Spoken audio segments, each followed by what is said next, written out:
Are you able to hear me now? Sorry about that. I think, ladies and gentlemen, having heard Nigel, we now know that he's not only the best leader of any party in this country, but he is the best voice for this country against the European Union and for us to come out of it.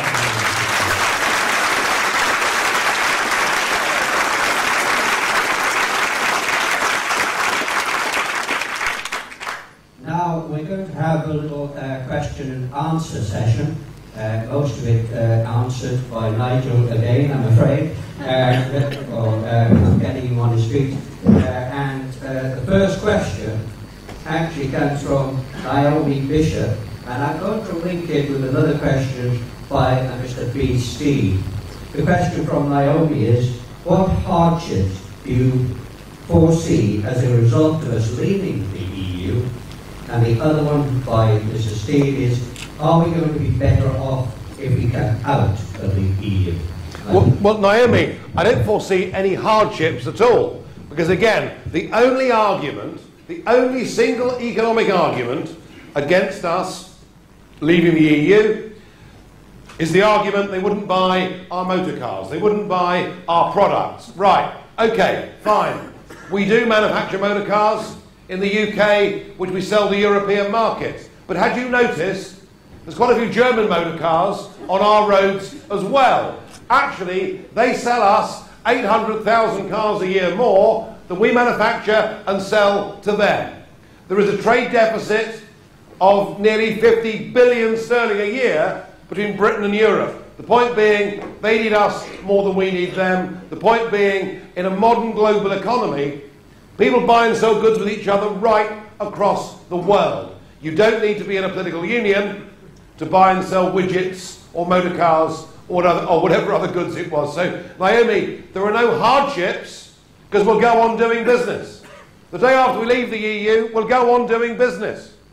You know, I'm going to go on buying that bottle of Rioja that I really quite like, and we'll go on doing it. But in the Mr. Steed's question, I am not going to stand here and tell you that by leaving the European Union, all of our problems will be solved. That would be ridiculous.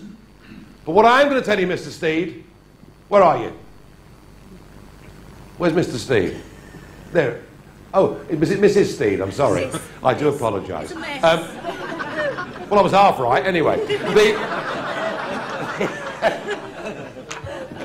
But what I'm going to tell you is this, that only by leaving the European Union and getting back control of our own lives, getting back control of the levers, being the masters of our own destiny, can we put in place the kind of policies that suit British companies and suit British workers and allow us, for the first time in years, to put our own people first.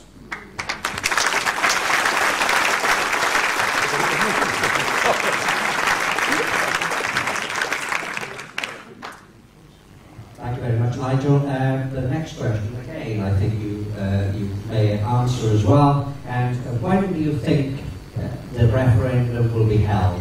This is Mr. Gethin James who asked that question. Okay. When will the referendum be held? I don't know.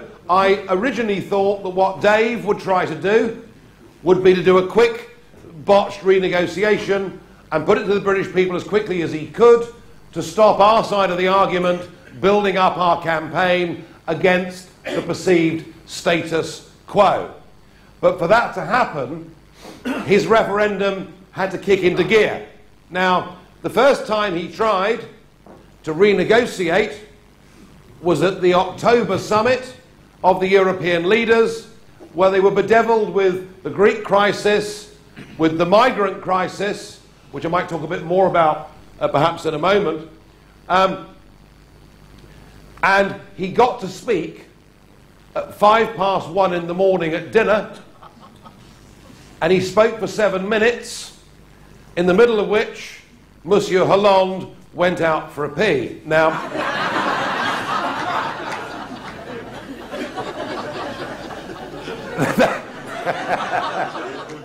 you might laugh, it's true. which would suggest the renegotiation is not going very well. It is perfectly clear there is no real renegotiation going on at all. He started off his Foreign Secretary, Philip Hammond, by saying there must be significant treaty change. That's gone. Dave himself said about a year ago, we must deal with the free movement of people. That's gone.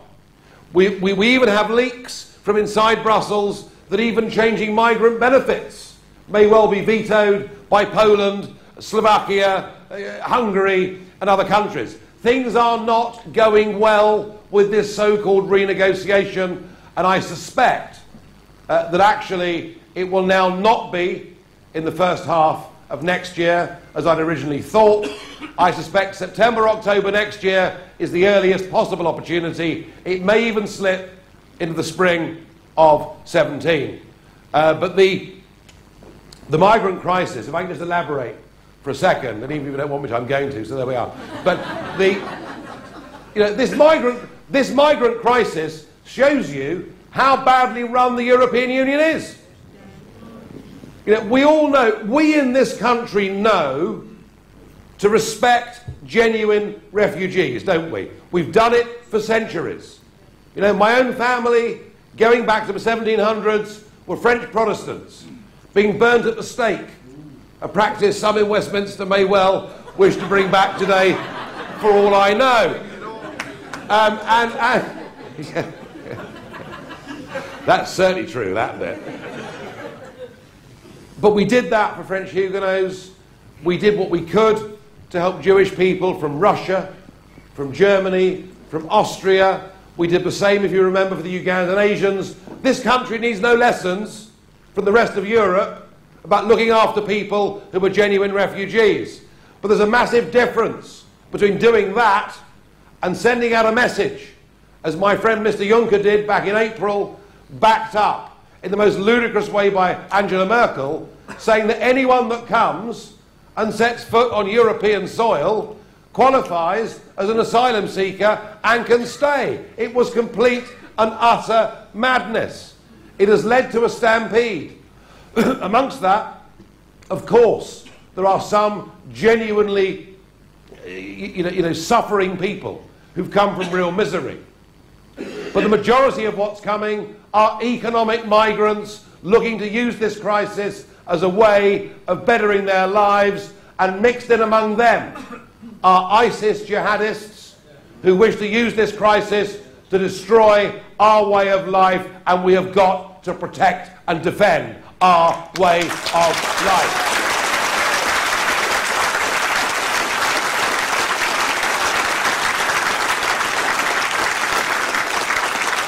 And if that wasn't bad enough, what happened last weekend? Out of the blue, like a white rabbit being pulled out of a top hat, the European leaders met and said they've decided to give Turkey 3 billion euros and to give 75 million Turks visa-free access to the Schengen zone from next year, and to fast-track their membership of the European Union. We are, and by the way, David Cameron, and is it Jezza, the late, I have no idea what he's called, that chap, but I'd never heard of him before, had you?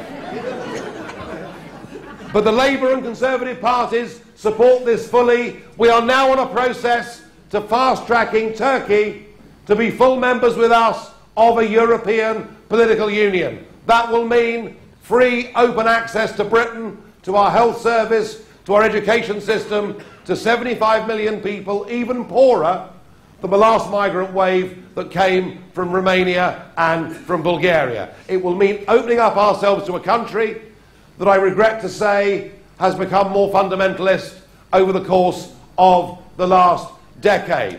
It will mean opening ourselves up to a country, 95% of which isn't even in Europe, it's in Asia, and it will mean opening up ourselves to a group of people whose culture, frankly, is fundamentally different to ours. I think, in a funny sort of way, what the Merkel-led, and by the way, everything in Europe now is Merkel-led, never with a smile, but there we are.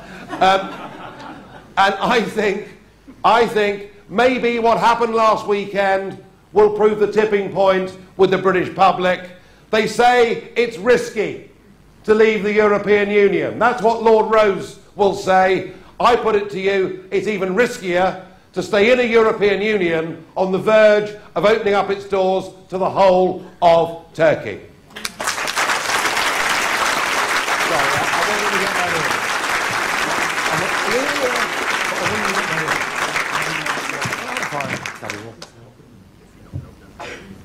Well, I'm not sure whether Nigel actually answers these questions, does he? Oh, I do, and then I do my own thing, you know. I think, unlike most of the politicians, we get a straight answer from Nigel every single time.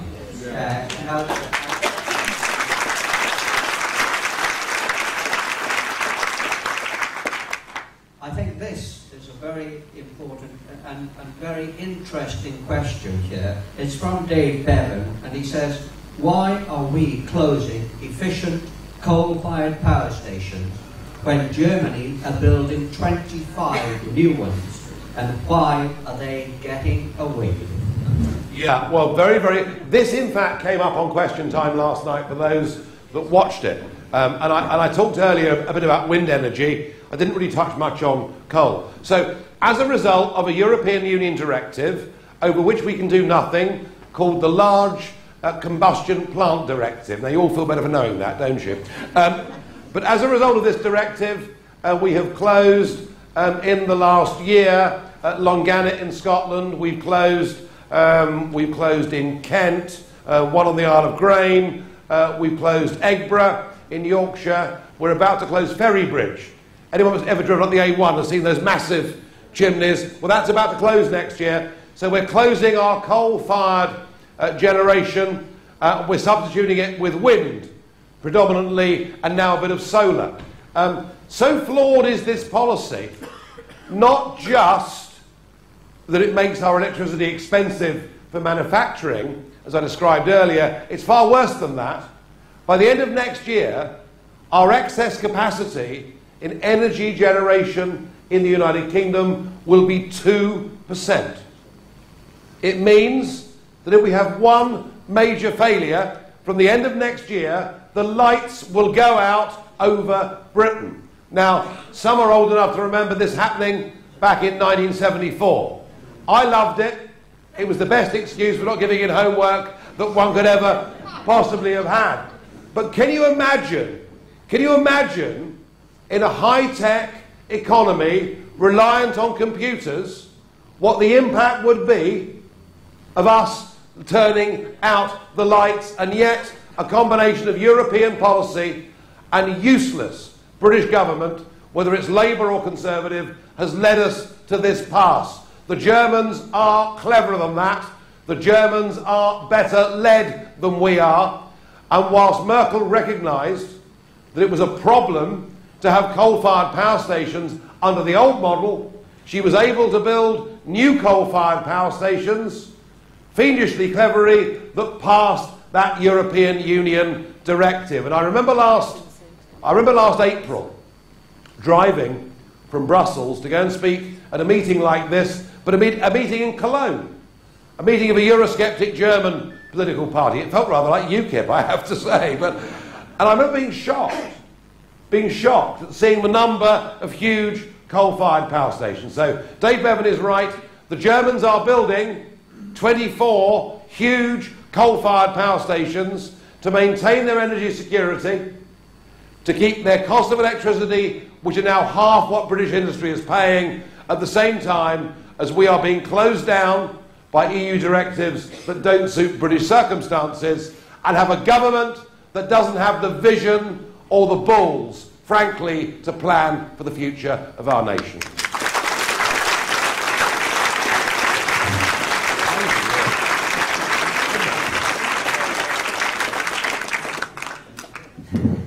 Well, thank you, Nigel. The next question, I think, is begging for us to have a little bit of a pat on our back, because it says, why do you feel UKIP performed so well in Wales?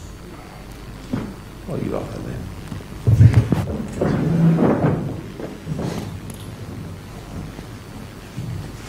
In two major elections in Wales in a row, we have come either second or third. And quite frankly, in the last general election, UKIP got 4 million votes. And it was kind of one of those hangover moments where just before the election, we truly believed that we would get justice in the world and there would be a dozen UKIP MPs. And when we woke up in the morning, there was only one. And many of my colleagues were feeling quite down and quite depressed by this. I wasn't. I was absolutely over the moon, because in Wales, we had beaten Plaid Cymru. We had every single candidate that stood in all 40 constituencies in Wales had gained their deposits back. We come second in 6 seats. We did incredibly well. I mean, Plaid Cymru lost 8 deposits and Lib Dems 26 in Wales. So we did fantastically, and I think the reason is we've had 15 years of absolute failure by the Labour-led government in the Welsh Assembly. And I think that's the reality of it. Let's just call a spade a spade. The reality is we deserve so much better in Wales than the government that we have, than the NHS.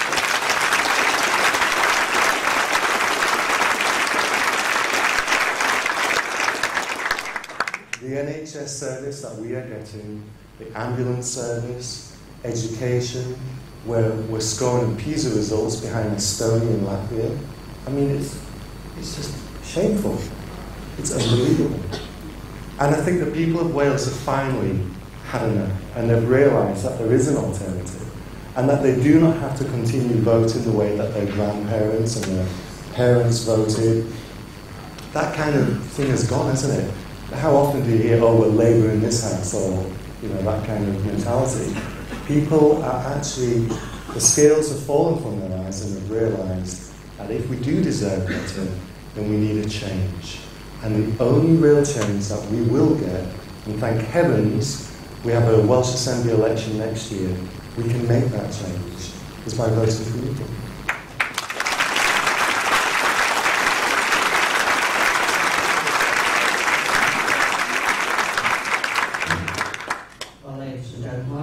This the last question of the evening. I'm sorry for those of you who submitted questions and that they've not been asked, but we have to accept the fact that Nigel has driven all the way down from Grimsby last night. I don't think he was actually on a fishing vessel, but apart from that, he's driven all the way down from Grimsby. He's got an exhausting schedule, as we all know, and therefore I'm going to make this the last question. It's asked by the Swansea branch chairman, Anthony Roper, asks it on behalf of Dr. James Waddle. I am concerned that the referendum will be rigged in some way, as the political elite will not want the UK to leave the EU. Well, that's certainly true. Mr. Lord Kinnock doesn't want us to leave the EU. That's absolutely true. And we know that. In terms of rigging the referendum, well, look, Mr. Cameron has tried to load the dice as heavily as he can in his favour, but actually he's been picked up more than once. Firstly, the Electoral Commission said the question he proposed wasn't fair. The question should be a straightforward, do you wish to remain in the European Union or leave the European Union? So that's the first victory we've struck in the interest of fairness. Secondly, there is the issue of purdah. For those who don't know about it, what it means is during an election period, government offices, government officers should not be allowed to say things that are partial to an election. He tried to change those rules. He was overruled by Parliament. And thirdly, I assumed he would use the Conservative Party's database of members and online supporters to lobby for a yes vote. The Conservative Party board have said no, all that data must remain neutral. So we are getting closer to having a free and fair referendum than I could have even dreamt of 6 months ago. There is one danger, I guess. The danger is we vote to leave, and that our conniving politicians do their best to try and renegotiate something and not make that happen. And that is why we in UKIP and our like-minded friends across the continent in our political group, even if we win this referendum, we need a strong UKIP in Britain to make sure not only that the British people vote the right way, but that our politicians fulfil their wishes. I believe we can win this referendum, but we must not be stabbed in the back by those who don't respect the result. Thank you.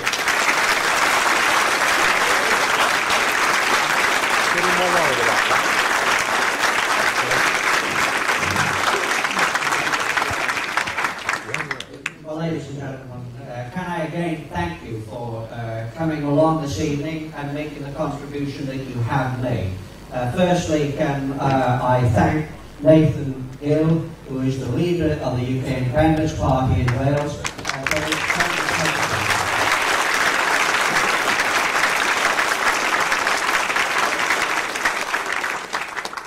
And again, can you show your appreciation for the best leader of any party in the country and the best voice against the European movement?